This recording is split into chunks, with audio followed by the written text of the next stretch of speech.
Alhamdulillah untuk petang ini kita akan bersama daripada Hidayah Center Foundation, ada sukarelawan mereka yang akan bersama kami di Konti IKIM pada petang ini bersama Encik Abdul Hadi bin Tanah Balam. Kita mengalukan kehadirannya. Assalamualaikum. Waalaikumsalam warahmatullahi. Apa khabar hari ini? Sihat alhamdulillah. Alhamdulillah. Terima kasih meluangkan masa untuk Islam agamaku pada petang ini dan untuk waktu ini bersama untuk para pendengar kita nak terlebih dahulu sebagai mukadimah kita nak berkenalan bersama Encik Abdul Hadi, silakan. Okey, terima kasih Puan Mona. Sama. Assalamualaikum warahmatullahi wabarakatuh kepada semua pendengar di IKIM FM. Nama saya adalah Abdul Hadi bin Tanah Balam dan nama sebelum masuk Islam adalah Vigneshwaran, anak lelaki Tanah Balam. So saya berumur 30 tahun pada tahun ini dan saya berasal daripada Kulim Kedah lah. Currently sekarang ini saya sedang mengajar di UTM KL untuk pelajar asasi dan juga pada masa yang sama saya melanjutkan pelajaran lah di PhD di UTM KL juga. Masya Allah. Course apa tu? Course Mechanical Engineering. Oh, Alhamdulillah, Masya Allah. Dan mungkin kita nak tahu sedikit tentang hidayah Encik Hadi ni bagaimana? Okay, saya tertarik dengan agama Islam ini ataupun saya mengetahui tentang agama Islam ini daripada kecil lah. Waktu saya berumur 7 tahun, waktu itulah kita masuk ke sekolah kebangsaan dan kita tahu apabila kita masuk sekolah kebangsaan ni kita akan mingle around dengan pelajar-pelajar yang Islam dan juga berlainan bangsa lah, termasuklah Chinese, Indian dan sebagainya. Dan di situ barulah saya sedar yang wujudnya pelbagai jenis agama ini. So bagi diri saya ada agama saya yang sendirilah, which is agama Hindu.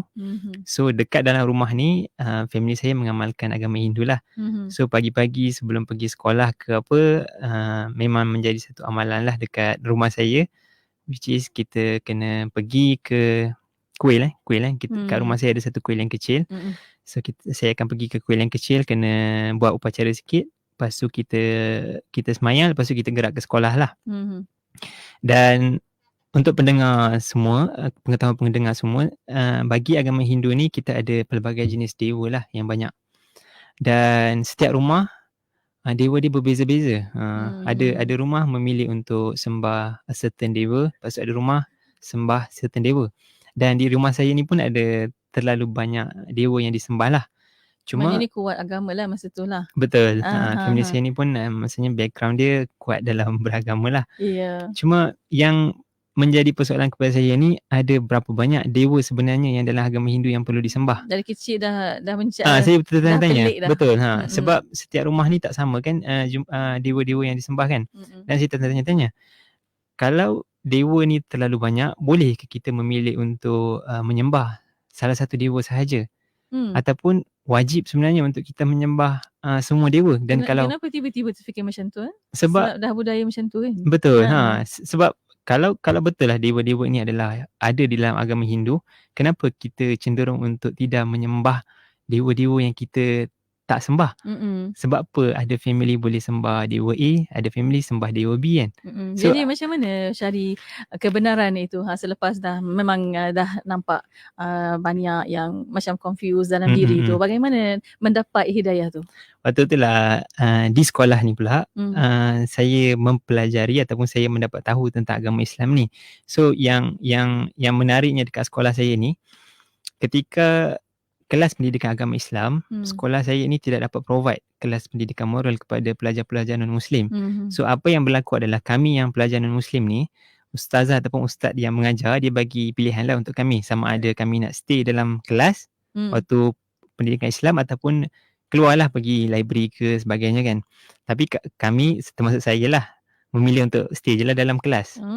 Dan sedar ataupun tidak sedar lah, sambil kami kadang-kadang main ataupun buat kerja sekolah dalam kelas tu, kita dengar apa yang ustazah ataupun ustaz menceritakan berkenaan dengan Islam kepada pelajar-pelajar Muslim dalam kelas tu. Tapi masuk kelas tu sukarela lah. Kita duduk dalam kelas tu sukarela lah. Maksudnya kita duduk tu bukanlah sebab kita nak belajar. Kita duduk sebab kelas next kita ni lepas pendidikan Islam mungkin ada BM ke BI kan. So tak naklah keluar duduk tempat lain kan. So kita stay je dalam kelas tu. Tapi itulah, tanpa sedar tak sedar kita mendengar apa yang ustaz ataupun ustazah cerita, dan ada masa sampai satu masa tu kita rasa macam adalah beberapa kebaikan yang ada dalam agama Islam ni yang macam menarik, dan saya rasa macam saya kena ikut. So salah satunya sebagai contoh kan, pernah ustazah menceritakan berkenaan dengan aurat pelajar-pelajar lelaki ni lah. So kalau kita Muslim ni, kita tahu aurat ni adalah di antara pusat hingga ke lutut kan. So bila saya tahu maksudnya wajib untuk lelaki tutup aurat daripada pusat hingga ke lutut, saya yang waktu kecil tu pun cenderung untuk ikut. Sebab saya rasa benda tu macam satu kewajipan. Relevan lah. Relevan untuk saya untuk ikut. So balik daripada rumah tu saya cakap dengan mak saya, lepas ni saya tak nak dah pakai seluar-seluar yang pendek atas lutut. Saya nak pakai seluar-seluar panjang je. So mak saya pun letaklah seluar-seluar yang pendek tu dekat setawan. Tapi mak tak tahulah pasal apa. Tak tahu. Betul. Dan benda-benda macam ni lah yang buatkan saya tertarik kepada Islam. Dan benda yang lebih menarik adalah saya tertarik dengan cerita-cerita yang berkenaan dengan Islam yang diceritakan oleh ustaz ataupun ustazah berkenaan dengan Islam ni lah. Apabila ustaz ataupun ustazah ceritakan berkenaan dengan cubaan ataupun dugaan yang dihadapi oleh Nabi dalam menyampaikan dakwah tu, saya kagum dengan lelaki tu. Siapa lelaki ni, kenapa dia terlampau hebat? Ada satu masa tu ustaz pernah cerita yang Nabi ni waktu dia nak berbuka puasa tu, dia tak ada apa benda dah nak buka puasa. Dia ada satu sebiji kurma sahaja untuk dia buka puasa, dan buah kurma yang sebiji tu dia share dengan isteri dia untuk buka puasa. Waktu tu saya macam mind blown lah. Sebab bagi saya, pandangan saya, orang Islam ni bila dia dah skip satu meal tengah hari tu sebab bukan puasa, so saya expect dia akan double untuk makan untuk makan untuk berbuka tu lah. Tapi rupanya tak. Nabi tu macam makan lagi sikit. So saya kagum lah dengan manusia yang sehebat ni. Saya tanya-tanya, siapalah manusia hebat ni kan. So daripada situlah sebenarnya saya minat kepada agama Islam, dan apa yang diamalkan oleh agama Islam ni yang buatkan saya lagi tertarik adalah dia into details yang tak ada dalam agama lain. Contohnya kalau macam kita nak pergi tandas ni, kita kena langkah dengan tangan kiri, kita ada bacaan doa dia. Lepas tu kalau kita ada, contohnya kita ada jiran, kita ada adab dalam bergaul dengan jiran. Lepas tu kalau contoh dalam ekonomi ni, kita ada macam berkenaan dengan riba dan sebagainya. So benda-benda ni macam buatkan saya macam teruja lah. Rupanya ada satu agama yang sebenarnya bagi satu guideline yang penuh daripada A to Z, daripada orang tu hidup sampai dia mati. So benda-benda macam ni lah yang menarik perhatian saya sewaktu saya sekolah rendah. Masya Allah, Alhamdulillah. Itulah banyak yang kita nampak sekeliling terlebih dahulu baru nak masuk Islam. Bila masuk Islam tu? Okay, saya masuk Islam time tingkatan 2. So habis sahaja sekolah rendah di Kulim tu, saya melanjutkan pelajaran lah dekat sekolah menengah di sekitar Kulim juga, sekolah kebangsaan Taman Jelutong lah. Sekolah menengah kebangsaan Taman Jelutong.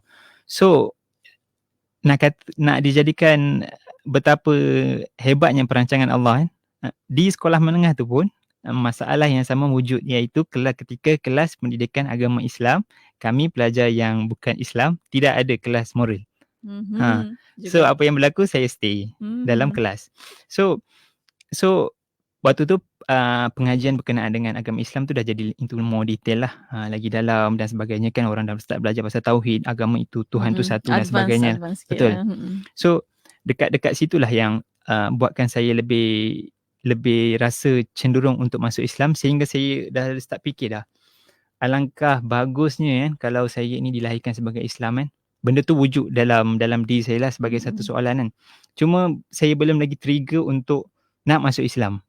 Yang trigger saya ni adalah sebenarnya sewaktu sabar. Okay. Kita akan berehat seketika. Okay. Kita nak tahu selepas ini apa yang trigger Encik Hadi untuk masuk Islam.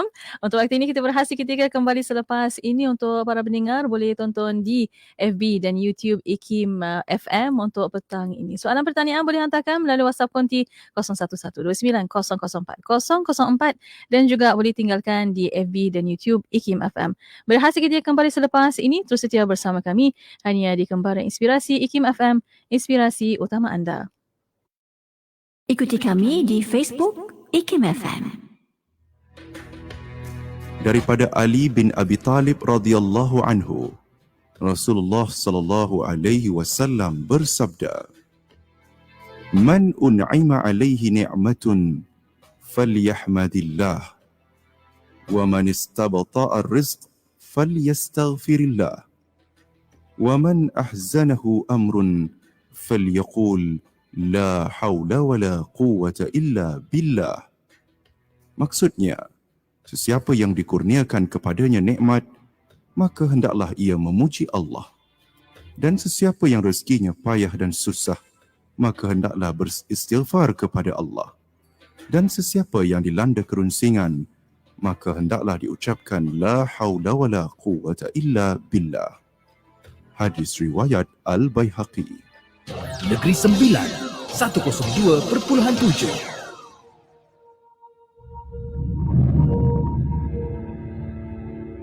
Maafkan kami, Palestin, jika darahmu dipaksa mengalir di bumi sendiri dan kering di sejat mentari. Tulangmu bersepai di bedil serakah Zionis. Jerit pekikmu bergema di dada langit.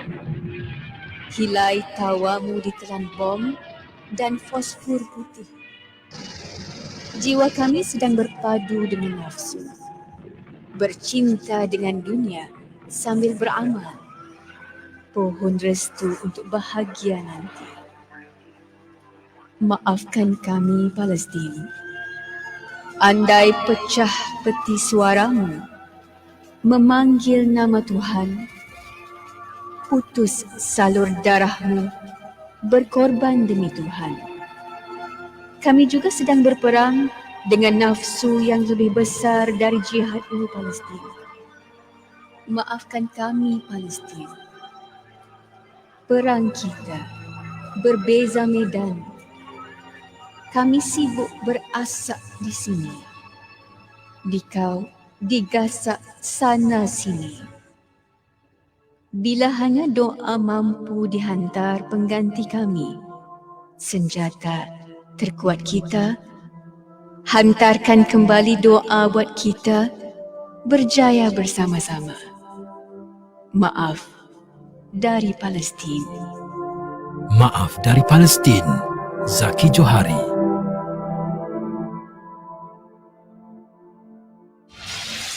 Kuala Terengganu 100.2. Bismillah, alhamdulillah, wassalatu wassalamu ala rasulillah. Alhamdulillah masih bersama untuk petang ini. Kembali Inspirasi IKIM FM, inspirasi utama anda untuk rancangan Islam Agamaku. Dan untuk petang ini masih lagi bersama Encik Abdul Hadi untuk kita bincangkan tentang pertama kali aku bersujud. Tadi kita dah dengar Encik Abdul Hadi berceritakan, dah tahu dah yang agama Islam ni dari kecil lagi. Dan mungkin peringkat dengan peringkat dah dengar agama Islam ni macam menarik dan sebagainya, tapi tadi ada yang trigger tu. Kita nak tahu apa yang trigger tu, silakan. Alright. Macam yang saya cakap, di sekolah menengah ni, sekolah menengah yang saya pergi ni adalah satu sekolah yang agak baru dekat Kulim. Dan sekolah ni belum lagi ada lagu dia sendirilah.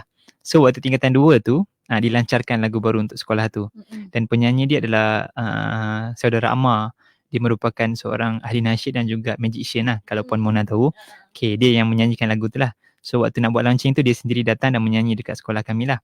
Dan waktu dia nyanyi tu, dia ada slot ceramah, buat magic dan sebagainya. So dalam slot ceramah beliau, beliau menceritakan satu perkara yang betul-betul trigger saya, iaitu yang saya ingat sampai sekarang adalah syarat. Waktu tu mungkin beliau perasan atau tidak perasan lah, sama ada orang kat depan dia tu ada pelajar yang Muslim, non-Muslim ke tak kan. So beliau cakap syarat untuk masuk syurga ni adalah kena Muslim. Syarat pertama untuk masuk syurga ni adalah kena Muslim. So waktu tu benda tu macam trigger saya betul-betul dengan sangat kuat lah. Saya tertanya-tanya, jadi kalau syarat untuk masuk syurga ni adalah kena Muslim, apa yang jadi pada populasi masyarakat dekat dunia ni yang lebih ramai yang non-Muslim ni kan? Adakah semua mereka akan masuk neraka kan? Sebab bukannya maksudnya apabila kita sebut non-Muslim ni mereka ni tidak baik kan? Ramai je yang kita nampak yang di kalangan non-Muslim ni yang baik juga kan? So benda tu sangat-sangat trigger saya sampai saya balik rumah pun saya dah fikir. macam mana ni saya rasa benda ni tak logik lah. Saya rasa macam Tuhan ni macam tak adil dan sebagainya lah kan. Macam kenapa dia letak syarat kalau nak masuk syurga ni have to be Muslim kan. Tapi bila saya fikir sedalam-dalamnya kan, saya pun sedar rupanya memang agama Islam sahajalah yang betul-betul mengajak manusia ke arah kebaikan, dan juga itulah satu-satunya agama yang betul-betul mentauhidkan Tuhan tu satu. Bagi agama lain ni dia mempunyai pecahan ataupun dewa-dewa yang banyak dan sebagainya kan. So waktu tu saya dah macam I think saya rasa betul lah.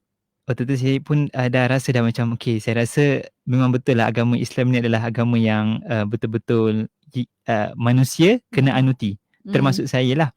So bila saya fikir macam tu, saya rasa saya dah buat keputusan yang saya kena masuk Islam. Waktu tingkatan 2 tu. Saya rasa saya dah buat keputusan nak kena masuk Islam. So sekarang ni macam mana cara nak masuk Islam? Saya tanya-tanya kan. So pergi ke sekolah, seorang yang rapat dengan saya ni adalah kawan-kawan saya lah. Nak bertanyakan tentang Islam kan. So saya tanyalah dekat kawan-kawan saya ni. Salah seorang kawan saya ni, nama dia adalah Syafiq. Syafiq dekat kelas saya. So saya tanya dia, Syafiq, cara nak masuk Islam ni macam mana kan? Macam mana nak kena masuk Islam kan? Dia kata kena ucap 2 kalimah syahadah. Lepas tu saya tanya dia, macam mana cara nak ucap 2 kalimah syahadah kan? Dia tak nak bagi tahu. Dia tak nak bagi tahu kat saya. So saya macam rasa macam saya nak masuk syurga ni. Kau tak nak bagi tahu aku pula cara nak masuk Islam macam mana kan? Lepas tu saya tanyalah kawan yang kedua kan. Kawan kedua ni nama dia Syazwan. So Syazwan ni saya tanya, cara nak masuk Islam ni macam mana kan? Dia kata kena ucap 2 kalimah syahadah. Lepas tu saya tanya dia, macam mana nak ucap 2 kalimah syahadah ni? Lepas tu dia cakap lah, asyhadu an la ilaha illallah wa asyhadu anna muhammadar rasulullah. Lepas saya macam, oh ni ke? Saya rasa saya pernah dengar benda ni kan. Tapi kat mana kan? Fikir-fikir rupanya dekat azan. Sebab rumah saya ni memang betul-betul dekat dengan masjid. So every time masa waktu tu saya memang akan dengar azan tu kan. So perasan juga perkataan tu. So benda tu memang kita dah memorize lah. Tanpa sedar kan. So rupanya benda tu lah yang dimaksudkan dengan 2 kalimah syahadah kan. So saya pergi balik kat Syafiq yang pertama tu, kawan saya tu, saya cakap, asyhadu an la ilaha illallah wa asyhadu anna muhammadar rasulullah. Dia terus bengar dengan saya. Dia kata, siapa yang beritahu hang pasal benda ni kan? Lepas tu saya kata, Syazwan yang beritahu kan. So dia waktu tu memang dia marah gila dengan Syazwan kan. Lepas tu dia kata macam ni, tak boleh. Hang kalau nak masuk Islam, hang kena tajam dulu mak bapak hang. Kita orang cakap Kedah lah sebab saya daripada Kulim Kedah kan. Hang kena tanya mak bapak hang. Lepas tu saya pun macam, oh kalau gitu tak apalah. Ini petang ni aku balik, aku tanya mak aku kan. So balik rumah tanya ke mak kan. Tapi saya tak tanya directly lah, saya tanya indirectly. Saya tanya mak kalau saya tukar agama, contohnya pergi ke agama Buddha ke apa kan, boleh ke kan? Mak saya kata boleh, tak ada masalah. Lepas tu saya tanya, kalau Kristian boleh ke mak? Mak saya kata boleh, tak ada masalah. Lepas tu last kali saya tanya, kalau agama Islam boleh ke mak? Mak saya kata, jangan, agama tu jangan masuk. Tapi saya tanyalah kenapa kan. Saya macam, okay. Esok tu pergi sekolah, saya bagi tahu kat Syafiq tu, Syafiq, mak aku tak bagi masuk Islam ah. Lepas tu dia kata macam ni, kalau mak hang tak bagi masuk Islam, tak payahlah masuk. Macam tu je jawapan dia. So saya ingat kerja saya dah selesai lah dekat muka bumi ni. So kalau contoh saya meninggal ke apa, Tuhan tanya saya, kenapa tak masuk Islam? Saya dah adalah jawapan saya. Iaitu mak saya tak bagi saya masuk Islam.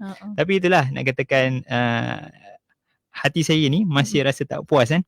So saya tak kekalkan dekat situ je lah. Saya masih bertanya dekat satu lagi kawan saya. Saya tanya dia, saya berazam nak masuk Islam, boleh ke? Nama dia adalah Hazwan waktu tu kan. So Hazwan ni bila dia tahu kata saya nak masuk Islam, dia agak speechless dan dia tak tahu nak buat apa. So dia tak bagi tahu jawapan kat saya bila saya kata saya nak masuk Islam. Tapi dia datang balik kat saya lepas habis kelas.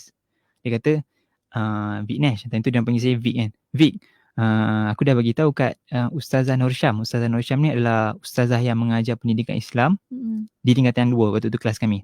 Aku dah bagi tahu kat Ustazah Nur Syam yang hang nak masuk Islam. Ustazah kata nak jumpa hang lepas kelas ni. Lepas tu dia bawa saya pergi jumpa ustazah. Ni dah habis kelas lah pukul 1 kan.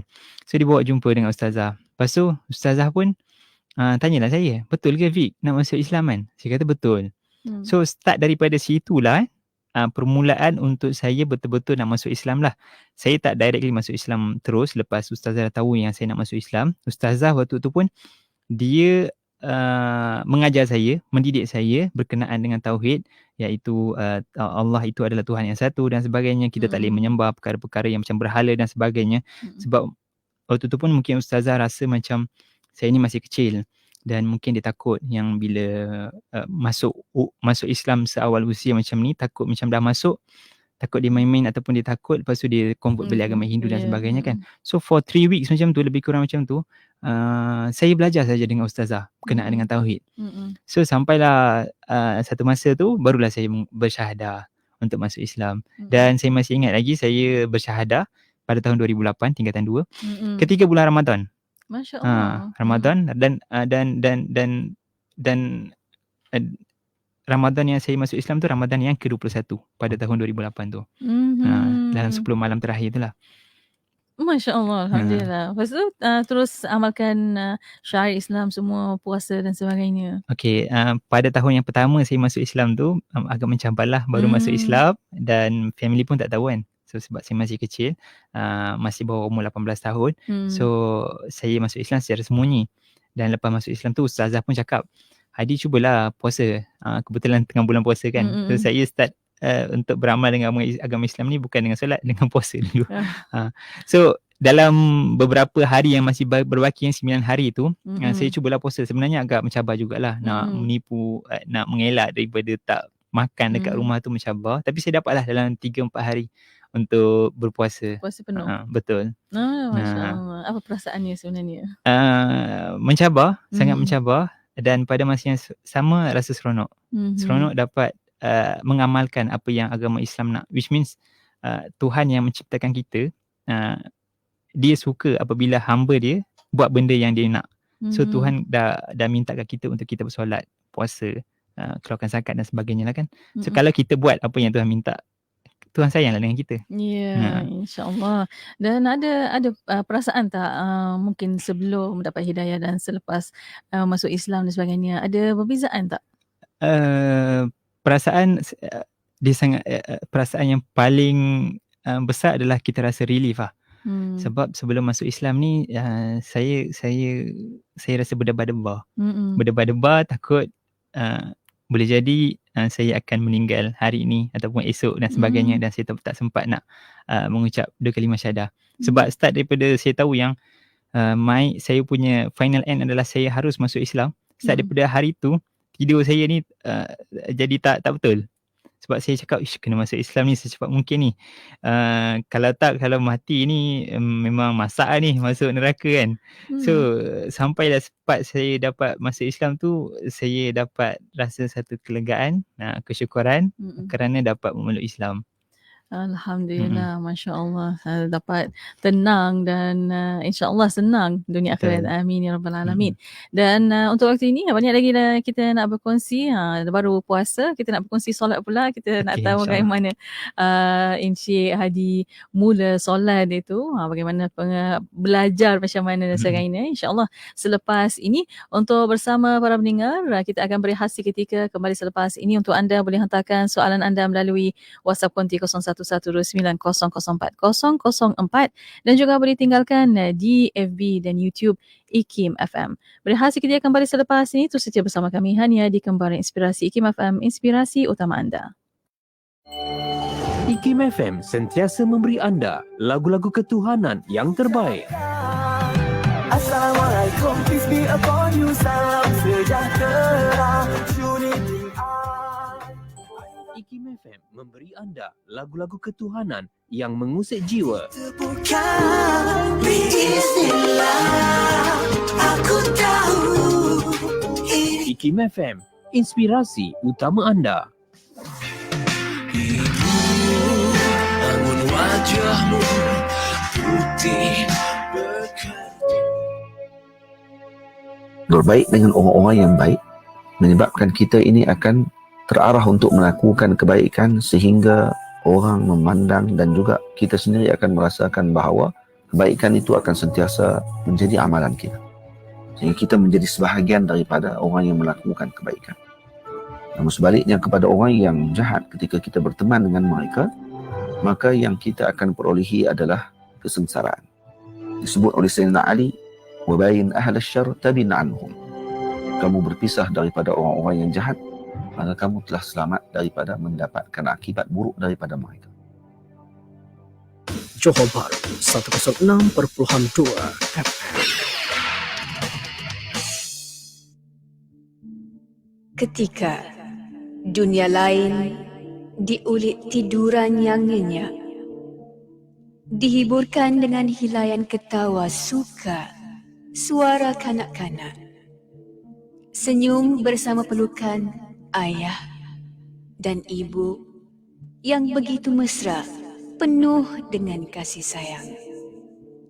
Tidak di Gaza, tidak di Gaza, anak-anak kecil terlepas dari pelukan ibu-ibu, ayah-ayah, menutup mata dengan daging berkecai, wajah-wajah berlumuran darah, diselimuti kain cadar putih, dibelit hujung kepala, tangisan tanpa henti, kezaliman meratah ke rongga isi perut dan rongga kepala, dimamah derita saban hari.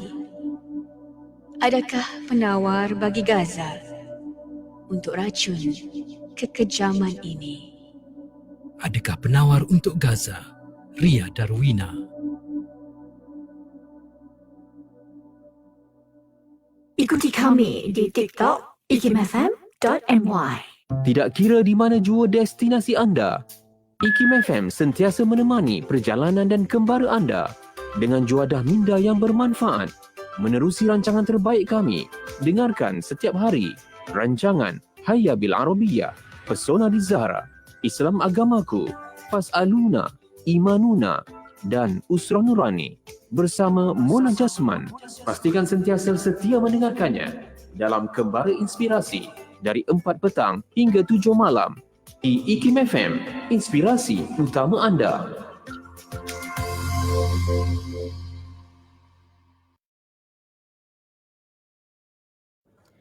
Kembali Inspirasi IKIM FM, inspirasi utama anda. Alhamdulillah, masih bersama untuk petang ini rancangan Islam Agamaku yang masih bersama anda di FB dan YouTube IKIM FM.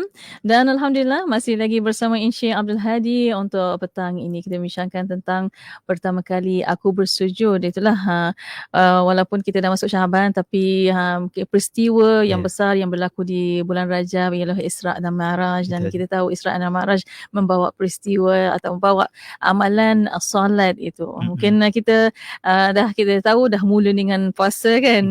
Mula-mula tu puasa terus. Bagaimana dengan solatnya? Okay. Saya belajar solat dengan beberapa orang ustaz dan juga ustazah lah. Dia bertukar-tukar sebab waktu rehat untuk ustazah ataupun ustaz nak mengajar saya ni tak sama. So bila dekat sekolah ni, bila saya rehat mungkin mereka ada kerja. So ustazah ataupun ustaz yang lain akan mengajar saya lah. So daripada situlah sedikit-sedikit sampailah saya dah boleh mengamalkan perkara-perkara yang wajib dalam solat. So dalam solat ni ada 13 rukun penting yang kita kena buat. So bila saya dah faham 13 rukun tu dan dah boleh amalkan, start daripada situlah yang saya mula mengamalkan solat 5 waktu secara konsisten. Dan benda ni sangat mencabar sebenarnya. Apabila saya nak solat dekat sekolah, dia lebih mudah lah sebab tak ada orang yang nak pantau ataupun melihat kita kan. Tapi bila saya balik ke rumah dan saya kena solat dekat dalam rumah, waktu tu lah cabaran mula datang lah. Terutamanya macam solat maghrib, solat isyak, ataupun waktu cuti sekolah. Kita orang kalau kat Kedah cuti Jumaat dan Sabtu kan. So nak solat 5 waktu dekat dalam rumah tu agak mencabar. Solat Jumaat lagi lah. Betul, solat Jumaat lagi mencabar, betul. So lepas sahaja saya dah belajar pasal solat ni, dah tahu dah, saya terus je. Bila kat rumah ni, bila dah masuk waktu kan, saya akan terus pergi kat dalam bilik, saya terus kunci bilik, saya akan solat. Dan benda tu lah yang saya buat untuk beberapa seketika, sehinggalah mak saya ni dah start perasan. Kenapa Vic ni selalu sangat kunci pintu kan? So dia tanya saya, dalam bahasa Tamil lah, hang ni kenapa selalu sangat kunci pintu kan? So saya cakap, tak ada apa. Saya cakap, tak buat apa pun kan. So dia jadi tak puas hati lah kat situ. Mak saya macam tertanya-tanya, macam tapi apa? masa tu dah besar dah kan? Waktu tu saya dalam tingkatan 3, tingkatan 4 macam tu lah. So dia jadi tak puas hati lah. Sampai satu masa tu dia menunggu sebenarnya untuk saya masuk ke dalam bilik untuk solat. Dan saya masih ingat waktu tu saya nak solat isyak. Ya. So solat isyak dah malam lah. So bila saya masuk ke dalam bilik saya nak solat isyak tu, mak saya ni tunggu kat luar rumah saya. So dalam bilik saya ni ada tingkap. So tingkap tu sebenarnya menghadap kebun lah, kebun pokok dan sebagainya. Boleh orang nampak ke? So bila kata rumah kampung ni, dia tingkap dia kan yang macam tap boleh buka macam tu kan. So kalau kita buka lampu ke apa, orang nampak macam ada bayang tapi dia tak nampak exactly siapa orang tu, apa yang dia tengah buat. Cuma dia akan nampak bayang lah tengah bergerak ke sebagainya kan. So mak saya nampak lah yang saya tengah macam rokok, itidal dan sebagainya kan. So waktu tengah solat tu, tiba-tiba saya dengar bunyi ketuk tingkap tu macam ni kan. So terkejut lah saya kan, meremang mulut saya sebab depan tu bukannya ada apa pun kan, ada kebun kan, apa benda yang ketuk kan. So pandangan saya yang tengah-tengah tengok kat tempat sujud tu tiba-tiba naik atas lah. So pandang rupanya macam ada macam rupa kan kat depan tu kan. So lepas tu saya dengar suara, buat apa kat dalam bilik tu kan. Lepas tu saya macam terkejut betul lah, memang saya tahu tu mak saya punya suara kan. Dan saya pun tu dah nervous, tak tahu nak cakap apa kan. So saya diam je lah, saya dah berhenti solat.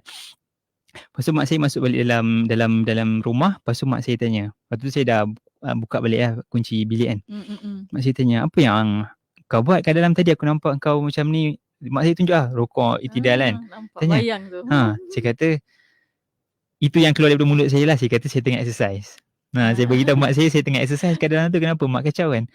Betul ke engkau exercise? Mak saya cakap, betul ke engkau exercise? Mana ada orang exercise buat macam ni kan? Lepas tu saya kata, betul mak, saya buat macam ni. So kita macam bertengkar sikit lah dekat depan rumah tu kan. Lepas tu kakak saya datang. Kakak saya tanya, kenapa korang dua duk bising-bising ni kan? Lepas tu mak saya cakap, ni adik hang ni kat dalam bilik dia buat macam ni kan. Lepas tu saya cakap, betul lah mak, saya tengah exercise ni kan. Lepas tu kakak saya terus cakap macam ni, betul lah tu mak, adik nak exercise, biarlah mak ni kacau dia, kenapa kan? Mak tiba-tiba kakak saya backup saya kan. So habis macam tu lah kita orang punya conversation dekat situ kan.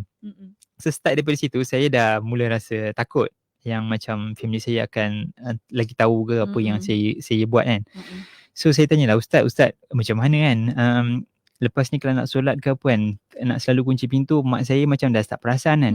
Lepas tu Ustaz kata kat saya, Hadi, dia ada dua cara lah yang dia bagi tahu saya. Salah satunya, kalau Hadi tak boleh nak kunci pintu sebab risau mak akan perasan ke apa, Hadi duduk je, boleh je solat secara duduk tapi menghadap kiblat. So kebetulan waktu tu dekat rumah saya, ruang study saya ni menghadap kiblat. So bila dah masuk waktu ke apa, dan saya tahu yang saya susah nak solat waktu tu secara berdiri, so saya akan letaklah buku atau apa-apa, lepas tu saya akan solat. So tak ada orang perasan lah. So kalau macam kita tengah rokok dalam keadaan duduk ke kan, orang tak perasan pun yang kita tengah solat. So sampailah bagi salam. So kadang-kadang ada juga momen yang macam saya tengah solat dalam keadaan duduk tu, mak saya panggil saya ke apa kan. So saya diam je. Kali kedua mak saya panggil tu, terpaksalah nak keluar daripada solat kan, dia jadi lagi pelik kan. Lepas tu saya akan sambung balik solat. So kalau macam solat Zuhur dan juga Asar, saya boleh solat dekat sekolah sebelum balik. Tapi macam Maghrib, Isyak kan kita solat kat rumah kan. So terpaksalah ambil ruksah kan, keringanan sikit untuk kita solat. Dan kat situlah saya sendiri nampak indahnya Islam kan. So bila mana kita ada apa ni orang panggil kesukaran dalam solat secara yang normal, dia ada keringanan yang kita boleh buat. So kalau contoh orang tu tak boleh solat secara duduk, berdiri, dia boleh solat secara duduk. Dan kalau contoh duduk pun dia tak boleh, dia boleh sambil baring. Dan kalau baring tu pun dia boleh pakai mata je. Kalau mata pun dia boleh pakai hati je. So nak kata hebatnya Islam ni kan, dia ada solution sampai ke titisan terakhir lah orang panggil kan. So benda-benda macam ni lah yang buatkan saya rasa lebih teruja dan seronok bila mengamalkan apa yang diajarkan oleh agama Islam. Masya Allah, Alhamdulillah. Selepas cabaran yang dilalui ni, bila dapat beritahu family yang Hadi masuk Islam? Family tahu yang saya masuk Islam officially lah, kita panggil officially kan, walaupun diorang dah nampak macam ada tanda-tanda yang pelik dan sebagainya kan. Officially adalah lepas saya habis degree. So saya habis degree dalam tahun 2017. Habis je degree tu, sebenarnya saya dapat offer untuk bekerja dekat Saudi untuk 2 bulan. Dan dekat Mekah lah sebenarnya specifically. Cuma saya tak tahu nak bagi tahu family saya macam mana nak kerja kat sana. Sebab orang akan persoal macam mana kalau contoh orang tu adalah non-Muslim, dia dapat kerja kat Mekah. So tanyalah kawan-kawan saya macam mana ni kan.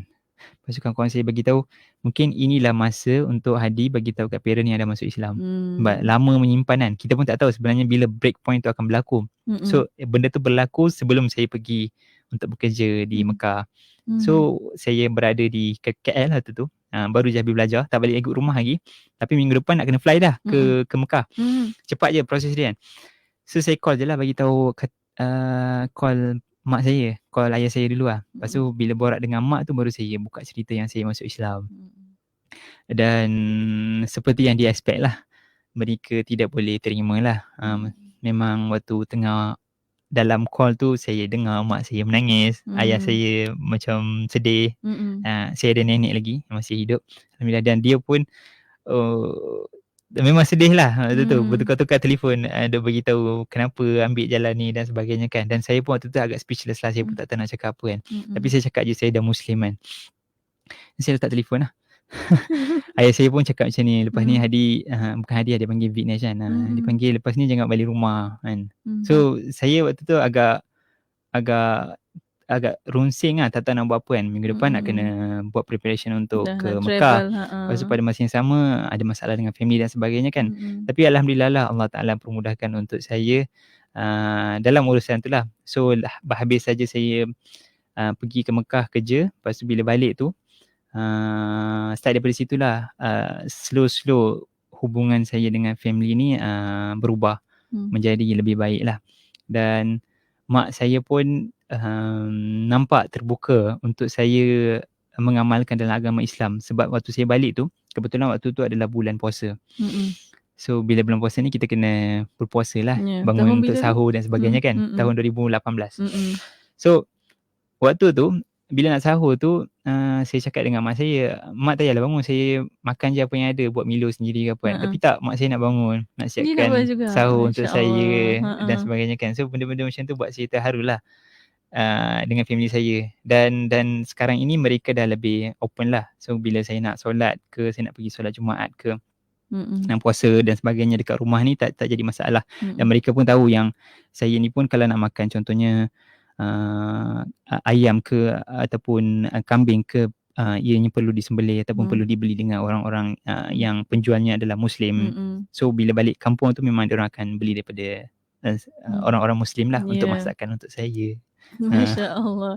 Alhamdulillah. Alhamdulillah terbuka hati juga. InsyaAllah semoga terbuka hati untuk hidayah. Amin ya Rabbal Alamin. Sama-sama kita doakan. Dan untuk waktu ini sebenarnya Encik Hadi banyak lagi yang kita nak kongsikan, tapi kesempatan masa ini yang kita ada. Dan mungkin soalan terakhir, siapa yang bagi nama Hadi tu? Okay, nama Hadi ni diberikan oleh ustazah saya lah dekat sekolah. So start je saya mengucap dengan dia. Esoknya tu dia dan juga sebenarnya malam tu lah, dia dan juga suami dia tu dah fikir dah nama yang sesuai untuk saya. So pagi tu bila saya datang ke sekolah tu, kita ada perhimpunan kat sekolah. Sebelum perhimpunan tu ustazah dah datang kat saya. Lepas tu dia panggil saya, Vic, saya dengan ustaz semalam dah bincang-bincang. Lepas tu nak fikir nama yang sesuai untuk Vic lah. So nama yang untuk Vic ni adalah Abdul Hadi, hamba yang mendapat hidayah. Masya Allah, Alhamdulillah. Dan untuk waktu ini sebenarnya tinggal sedikit masa lagi untuk mungkin ada pesanan kepada para mu'alaf yang baru nak berjinak-jinak nak masuk Islam. Silakan. Okay, pertamanya kepada pendengar-pendengar yang sedang mendengar lah, nasihat saya adalah kadang-kadang hidayah ni masuk ataupun orang mendapat hidayah ni bukan disebabkan oleh dakwah yang kita sampaikan orang tu, tetapi disebabkan oleh apa yang dia tengok dan juga dia dengar daripada diri kita yang orang Islam ni lah.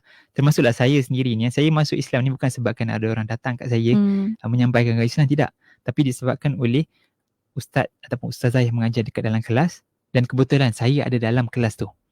Yang mana niat ataupun sebab mereka mengajar ni nak mengajar pelajar-pelajar Muslim dalam kelas tu. Tapi kebetulan saya ada kat situ kerana saya mendengar, saya melihat apa yang ustazah ataupun ustaz tu cerita, saya boleh cenderung untuk minat kepada agama Islam. So boleh jadi kepada pendengar-pendengar dekat luar sana, apabila kita ni mengamalkan gaya hidup ataupun amalan sebagai orang Muslim di dalam kegiatan harian kita, ada je orang yang sedang melihat, ada je orang yang sedang menonton, mendengar, dan benda tu boleh menyebabkan asbab untuk kita ataupun dia untuk masuk Islam. So dia ni boleh jadi colleagues di tempat kerja kita, ataupun jiran di kawasan perumahan kita, ataupun kawan-kawan di universiti ataupun di sekolah kita, ataupun boleh jadi dia tu adalah murid kita. Tapi di dalam diri kita ni perlu ditanamlah satu jati supaya adanya usaha untuk dakwah, dan dia tak perlu directly lah. Dengan hanya amalan dan juga apa yang kita buat ni akan menyebabkan orang boleh masuk Islam. Masya Allah, Alhamdulillah. Jadi terima kasih banyak-banyak kepada Encik Hadi atas pertemuan untuk petang ini. Banyak pengalaman, banyak yang kita sukai untuk petang ini. InsyaAllah semoga kita doakan bukan untuk kita sahaja, untuk semua dapat istiqamah insyaAllah dalam agama Islam. Terima kasih banyak-banyak Encik Hadi. InsyaAllah ada kesempatan kita jumpa lagi. Assalamualaikum. Waalaikumsalam warahmatullahi wabarakatuh. Alhamdulillah. Dan untuk para pendengar, terima kasih kepada anda, dan untuk anda terus setia bersama kami di Kembara Inspirasi IKIM FM, inspirasi utama anda. Kuala Terengganu